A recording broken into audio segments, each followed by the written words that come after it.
Hello everyone and welcome. This is General History and this is part 18 of our Ultimate General Civil War playthrough. We are playing the second Battle of Manassas. We are getting our butts whooped. I just realized I had left the old first out there in the cornfield here, or wheat field, and they were just getting manhandled. So I tried to get them back there as soon as possible. My sender is very weak. I'm going to move the Tigers forward actually here.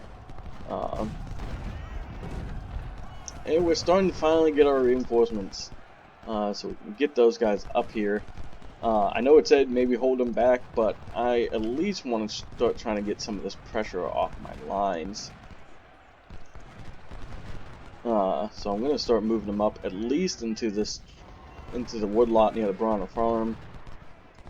Maybe advance them forward a little bit. Now, historically, I don't know why it said don't move your men forward, because historically Longstreet did have some attacks on the first day.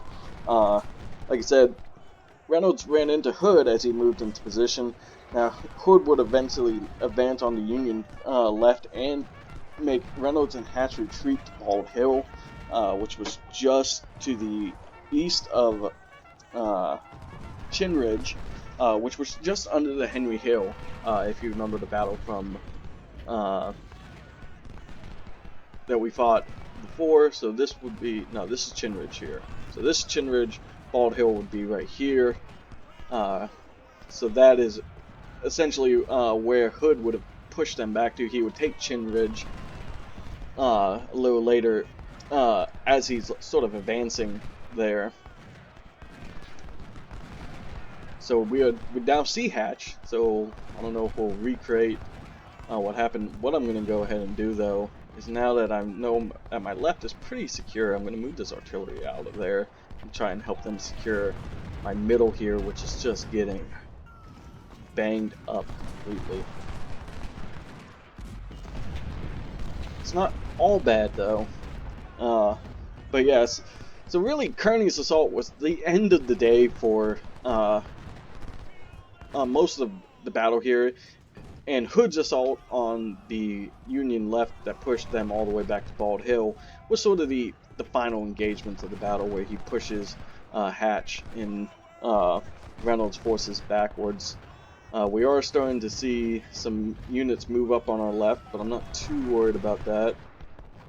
We did successfully drive off some of these forces. I'm going to go ahead and move in on the Confederate left.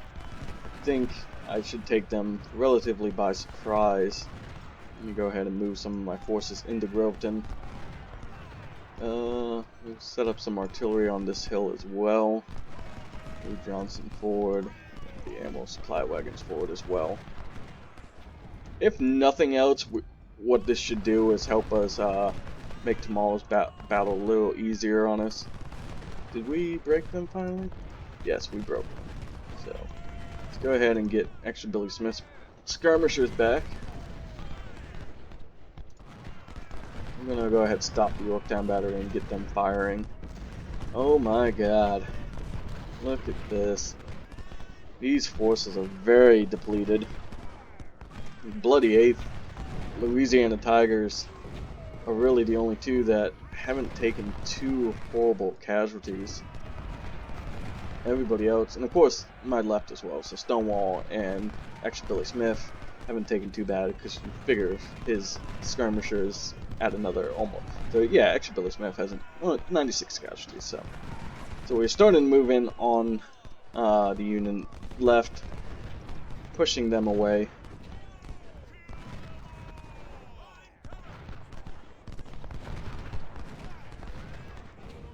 Starting to push Hatch away. Coming under some Union artillery fire. Let me see if I can use Ector here and try and find their artillery.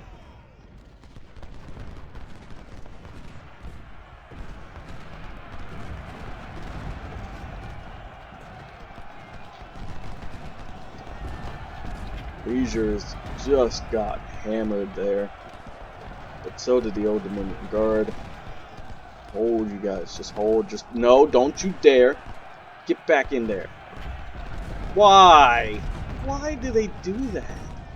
Sometimes this game can be very aggravating because I don't understand why they do some of the things that they do. Oh god, we gotta plug the gap with the old verse because the Wise Legion is retreating. We have no more reinforcements, reserves over here.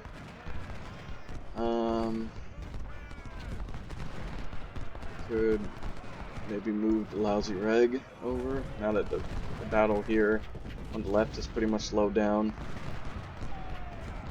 Move Stonewall Jackson skirmishers up a little.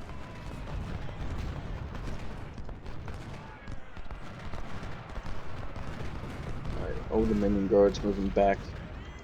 Right, let's get my general over there.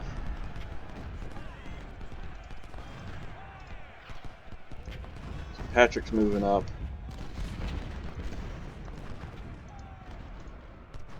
Let's sweep them from the left.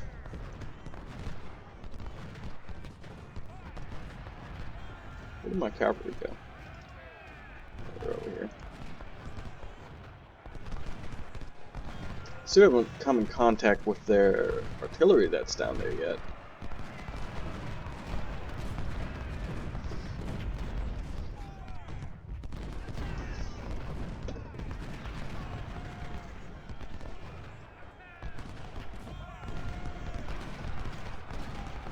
Gibbon is now moving up. They're really pushing all my forces here on my left. So historically, like I said, that is what happened.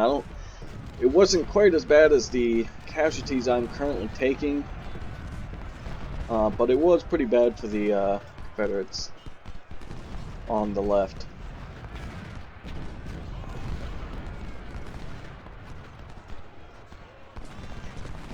Wow, these sharpshooters are doing really good, but it's gonna take a lot to, especially seeing as they had those good Whitworth sniper rifles. I'm not gonna be able to sort of get them into what they were originally in terms of their veterancy level or just their numbers. Oh god, where's my...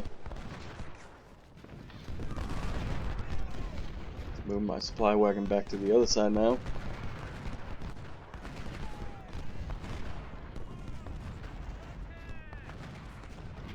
Cavalry right there.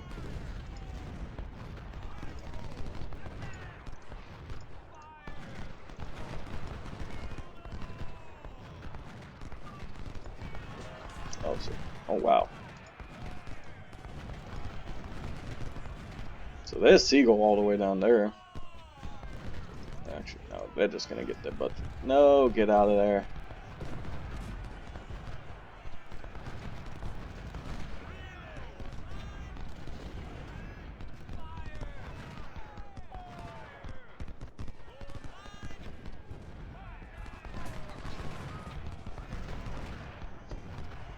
I got a hold for 6 more minutes.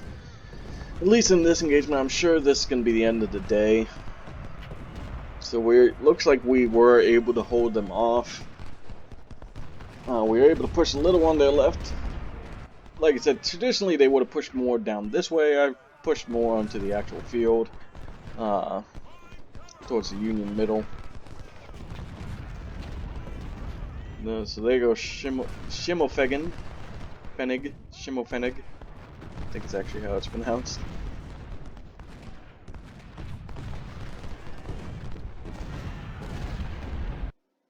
Alright, there we go. Proceeding to the next day. Whew!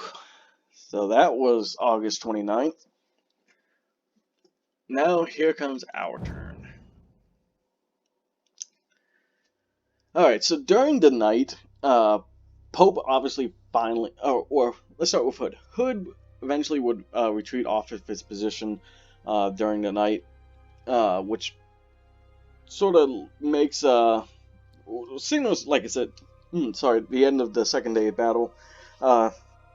Pope, seeing this, believes that this means that the Confederates are on the run, that he has them retreating.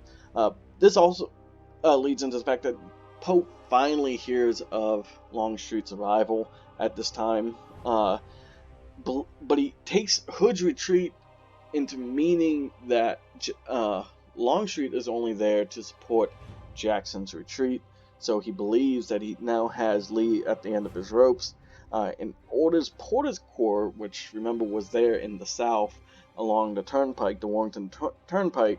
He orders Porter's Corps to join the main body of his army and prepares them for the advance on the 30th. Sort of seeing this idea that he's going to push one more time into battle.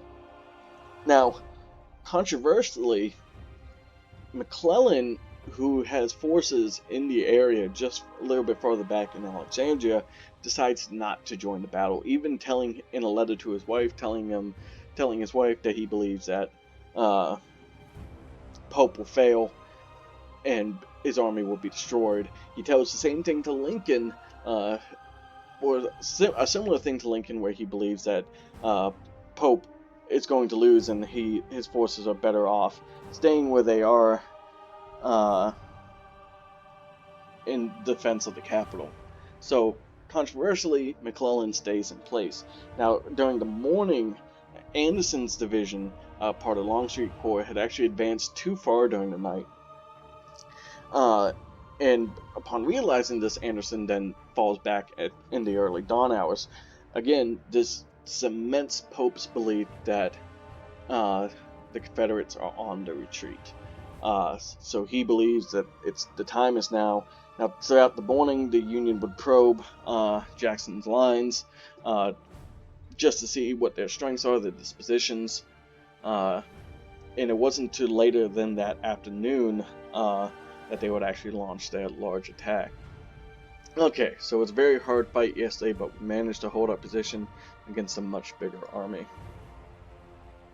Pope does not seem to understand the tactical situation. He mobilizes for another large assault on our center. Either Pope does not know that we are having more reinforcements, or he believes we want to withdraw from the area. As we know, the latter is true. We are now fully ready to initiate the counterattack with our fresh corps.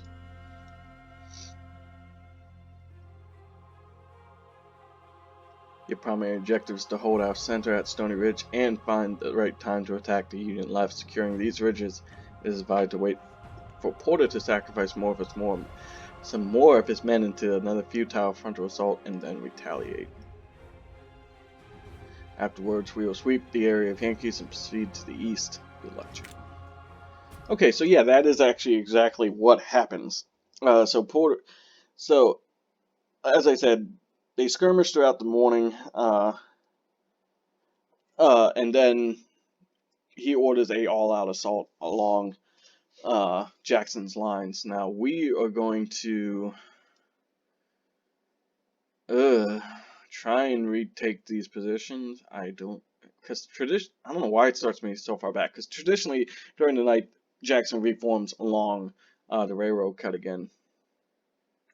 Trying to decide if that's what I want to do, which I think it is. So I'm going to put the Louisiana Tigers there, put the Lousy Reg there, Wise Legion put over here. Innocents I'll put in this wood line. Sharpshooters I'll put in reserve. This lot over here. Alright, where am I? Manassas Battery. I don't know how much time I'm going to have to set up. That's the problem. So I hope I'm not committing desperately. In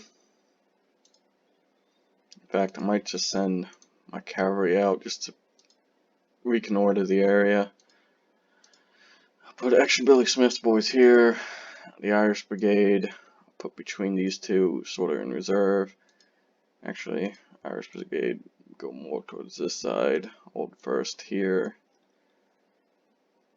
Stonewall will take up their positions from the day before here. Bloody 8. The Old Dominion will take up positions here, and the Bloody 8th in reserve. Okay, I hope this works. Alright, actually, before I do that, let's go ahead and start moving. Just moving these troops up. Like I said, I do want to do what it says and sort of wait for the right time to attack. So move these forces up. So Longstreet's corps here into this woodlot. I'll sort of recon with this unit. I didn't move them forward. Okay. And then I'll take up positions with Sidney Johnson's troops near Groveton, just south of Groveton. Well, actually just in Groveton. Put skirmishes in Groveton.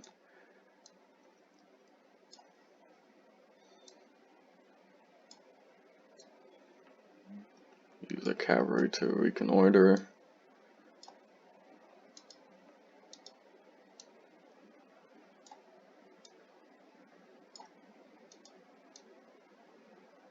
Some of these units engaged the day before, so they're not as fresh. In fact, I might just send these two divisions up north here to support. I think that's what I'll do. I think I got enough troops there. They're all fresh. I want to say we gave the Union a licking the day before, even though we took a lot of casualties. I totally believe they did as well. Alright, so for victory, we must inflict at least 20% more casualties. So we're doing that at the moment. So yeah, we inflicted at least 20% more, and we have to hold Stony Ridge. Or we can hold all and at least inflict 5% more casualties. Okay, so we do. So for the second victory condition, we are actually doing it. So all technically we have to do is hold and incur more and casualties on the enemy, or we can just go ahead and try and take Henry Hill, which is what I'm going to do, of course. Alright, so there's my battle plan.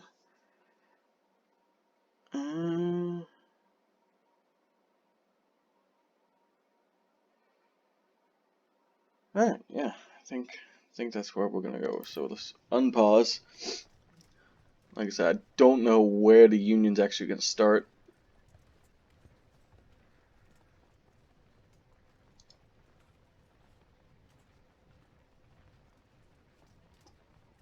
Like I said, I'm sort of sending my cavalry out just to see what they're doing. Oh god. Alright, pause. Gonna run all these troops into position.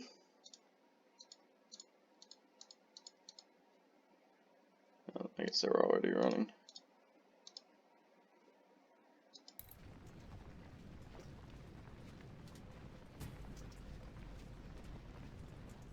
So they did have forces almost right on the railroad cut. Oh, no.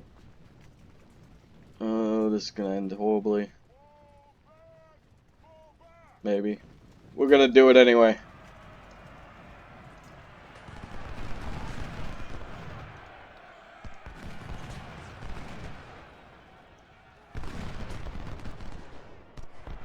So it looks like we sort of took them off guard there. They weren't in position.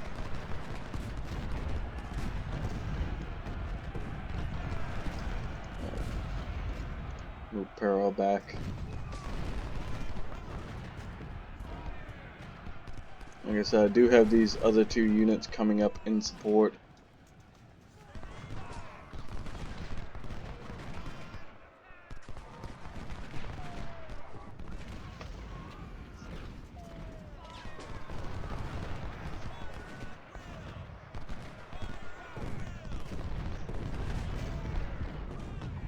Hopefully, what I'm thinking is I'll try and move both these units coming up to support, one into this position, one into this one, and then retreat them.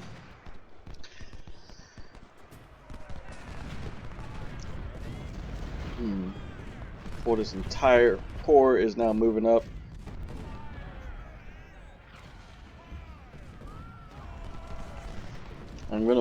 So what I'm gonna do, I think. Now this isn't technically historical, but what I think I'm gonna actually do is I'm gonna move these forces forward. I'm gonna move them up, and I'm gonna swing them up into Chin Ridge. Which from Chin Ridge we should be able to put pressure on Dugan Ridge. With these forces, I'm gonna sweep down across the field, just like that, just sweeping down. Now historically, now on the first, as the battle actually started, I sort of did historically what, in a way, what Jackson's forces did. In fact, Ewell's forces, they sort of rushed forward as the Union was advancing. Uh, they got off a couple volleys, but again, they were pushed back by the artillery on Dugan Ridge. So really, the Confederacy wanted to try and strike first, which, like I said, they did. They did sort of surprise the forces coming up. Now, as Porter's forces actually advanced on the Confederate right, that's where Jackson had actually had. Oh, I just realized I didn't move Johnson forward. That's where Longstreet had actually had his artillery set up. Jackson had actually asked Longstreet for support. He wasn't actually. Longstreet knew he wasn't going to be able to send troops there, but he did move up his artillery into position to be able to support Jackson. My character up.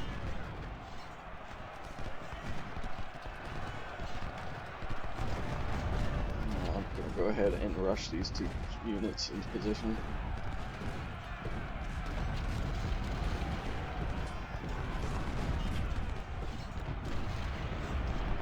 So we're sort of pushing them back. So even though Porter made some headway pushing through the railroad cut, that heavy fire from Longstreet Corps. All right, now that they're pretty much in position, like I said, I'm going to sweep them northwards. That heavy artillery fire from Longstreet's position really sort of kept breaking the Union advance, which made it very difficult for Porter's troops to advance throughout on the field.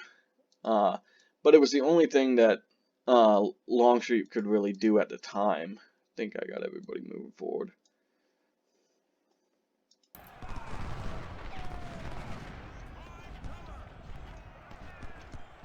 think I moved the Texas Brigade. Alright, so they're advancing.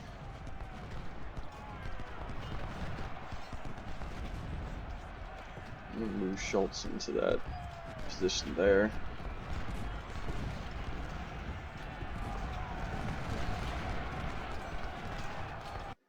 Oh no, we are starting to break here on the left. But that should end here, like I said. I'm wondering if I should start running these guys in position. Alright, I'm going to move some of my artillery up onto this hill. Actually, where's my last gun battery? Move them all up onto that hill. Send the cavalry there.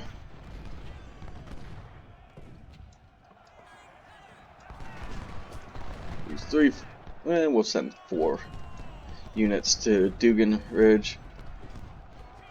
The other forces are going to start crossing here and start getting up behind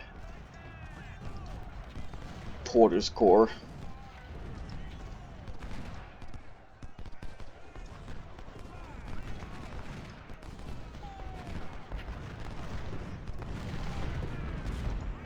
Alright, Meagher has arrived.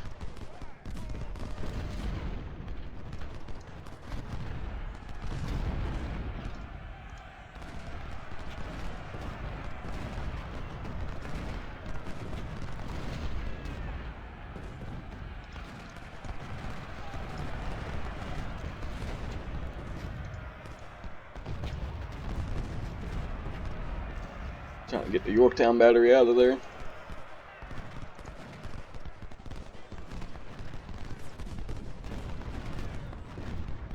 We are starting to break along our lines here. We battle into position. Once he's into position, Hopefully I can go ahead and retreat everybody else.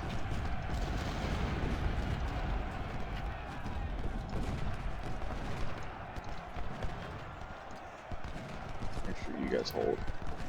Try and get the Lynchburg battery out of there.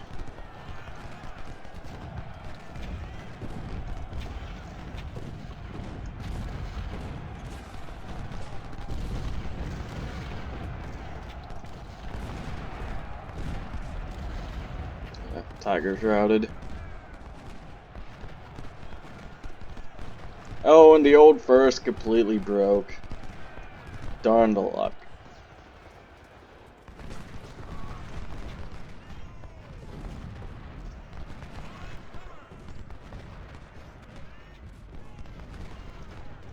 So Meade is holding Chin Ridge. I'll start using my skirmishers to put some fire on them.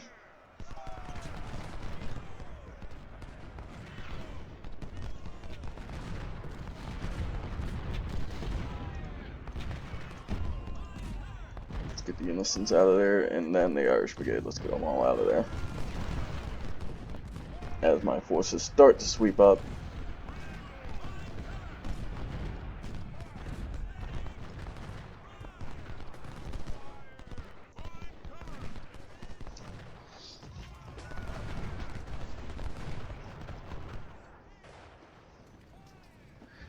Now, after the Union had committed their troops to the battle, that is when Longstreet actually begins his assault. So after Porter's first units begin to break, that's when we start seeing, like I said, Longstreet assault. And now we're starting to hit the forces on Dugan Ridge.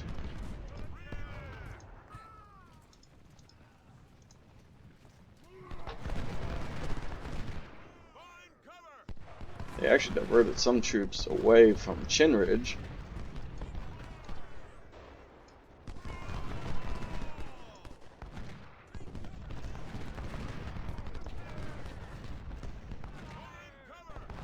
Move Jenkins across to Bald Hill. Use him to reconnoiter the position. Move Leisure forward.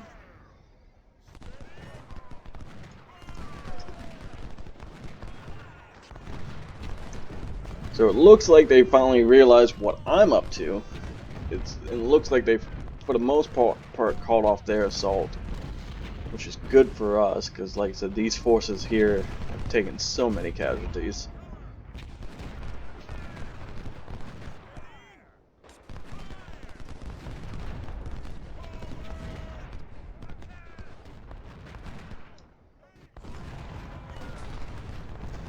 Move up to support, seeing as our forces are starting to break here.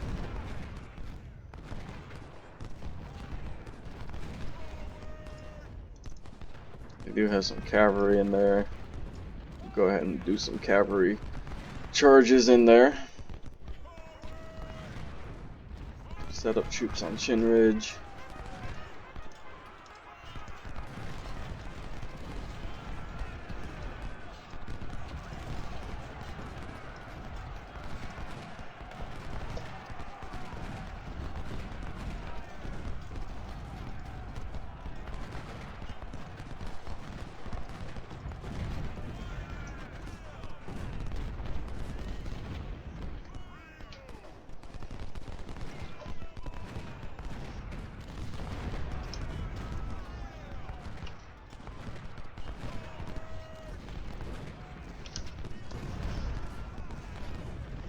Alright, Alabama Brigade is now back in action. Alright, so we got that cavalry unit to retreat. Alright, we'll charge with Hoke.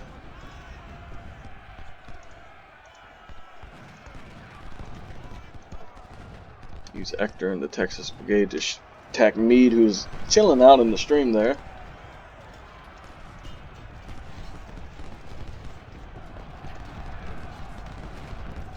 Yeah, taking really good positions here in the woods.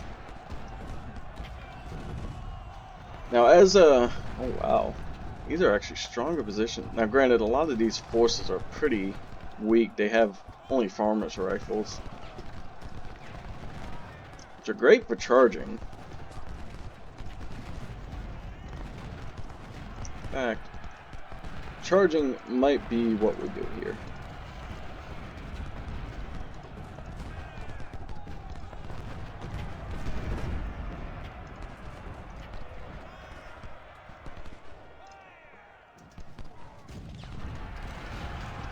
Guns forward.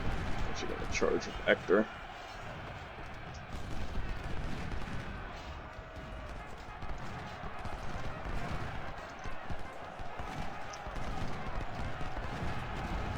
Charge Meade as well. Move Bragg across the river. Ready to counterattack. I've already been counterattacking. Quickly, General, concentrate all your forces on Henry Hill. This is the last barrier of Pope's defense. From here, we can control his escape route and entrap his army. Alright, we're going to go ahead and pause here. Very quickly, we'll talk about, like I said, McDowell. As I sort of got away from it because I was trying to command the battle, but back to the history. As Longstreet begins to push his forces forward, McDowell sees what's going on. He sends Reynolds back to the Chin Ridge to support, leaving only 22,000 men on the turnpike to defend, which are Governor K. Warren's brigade as well as McLean's brigade. These forces immediately get overwhelmed on Chin Ridge. Governor K. Warren's brigade, which has the 5th and 10th Zouaves, who were at Gaines Mill. They actually held the middle during the Battle of Gaines Mill. We actually talked about that a few episodes ago. These men, though, the 5th specifically, would lose heavily, insanely heavily. The 5th would lose 300 of its 500 men. 120 of those would be mortally wounded, meaning obviously they would die. This would actually be the largest loss of life in a single regiment, we're talking, in the entire war. 120 men dead in about 10-minute span. Which, like I said, for an individual regiment, that was the worst attack that that the war had seen. Not only to that point, but would see the rest of the war. So, like I said, the 5th Zouaves lost extremely heavily as the Confederates took Chin Ridge. Or, sorry, was it Chin Ridge? Were they at Chin Ridge? Or I believe they might have been west of Chin Ridge. Because, yeah, Reynolds was setting up on the turnpike, sorry. They didn't, they were on the turnpike west of Chin Ridge. Reynolds, at that point, was setting up on Chin Ridge. Actually, I think I'm getting my history mixed up here. Either way, eventually they would lose control of Chin Ridge. No, this was west of Chin Ridge, sorry, because Reynolds set up on Chin Ridge. McDowell begins pulling away from his forces during the attack. His attacking forces, he begins pulling them back into a defensive formation on the Union left near Chin Ridge. Chin Ridge finds itself quickly surrounded and faced from attacks from the west, southwest, and south. This would break the Union forces there. Now, 2 more brigades of Rickett's division would come forward and try and hold off the forces there. They would hold off for a good amount of time before fresh Confederate forces, specifically those under Lew Armistead, would come forward and push the Confederate forces back to Henry House Hill, which is where we're going to start off the next episode. But for now, like I said, this is where we're going to stop this episode. For now, this is going to be General History signing off, and we'll catch you up in the next one. Thank you. Bye-bye.